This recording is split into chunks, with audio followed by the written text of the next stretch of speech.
নমস্কার বন্ধুরা, হোম কিচেনে আপনাকে স্বাগত জানাই।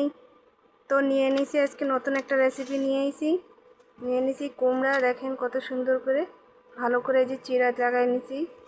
আর এই বেগুন ভাজবো, কুমড়া আর বেগুন ভাজা একসাথে। লবণ দিয়ে দেবো স্বাদ অনুসার।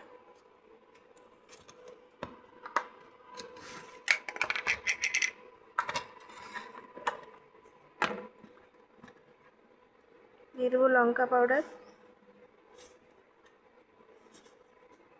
হলুদ গুঁড়ো। এটাকে ভালো করে মিক্স করে নেব। বন্ধুরা, এই যে ভালো করে মাখিয়ে নিয়েছি। ওদিকে কড়াইতে তেল গরম বসায় দিয়েছি, গরম হয়ে গেছে। এবার দিয়ে দেবো কুমড়া।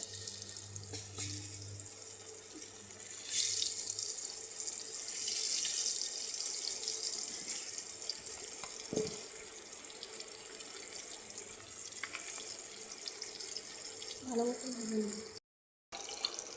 তো বন্ধুরা, এরম ভাবে ভেজে নিতে হবে, একদম আঁচটাকে ধীরে রাখতে হবে।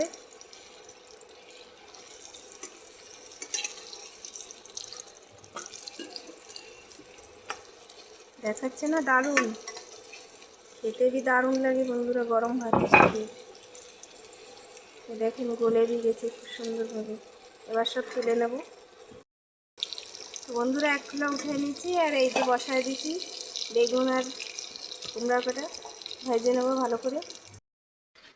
বন্ধুরা দেখেন সব ভেজে নিয়েছি, কত সুন্দর হয়েছে। খেতে খুব দারুণ লাগে গরম ভাতের সাথে। আপনাকে যদি ভিডিওটা ভালো লাগে, লাইক শেয়ার কমেন্ট সাবস্ক্রাইব করে দেবেন, বেল আইকনটা দাবাই দেবেন। ফির একটা নতুন ভিডিও নিয়ে ফির চলে আসবো। Bye, take care. বন্ধুরা, তার দুপুরের খাবারে খেয়েছে ভাত, শুকা লঙ্কা, খটকচু দিয়ে মাছের সবজি, কুমড়া ভাজা, বেগুন ভাজা, আর এই জায়গা আছে মাছের পাতুরি ধুন্দুল দিয়ে। তো ভিডিওটা ভালো লাগলে লাইক শেয়ার কমেন্ট সাবস্ক্রাইব করে দেবেন, বেল আইকনটা দাবাই দেবেন। Bye, take care.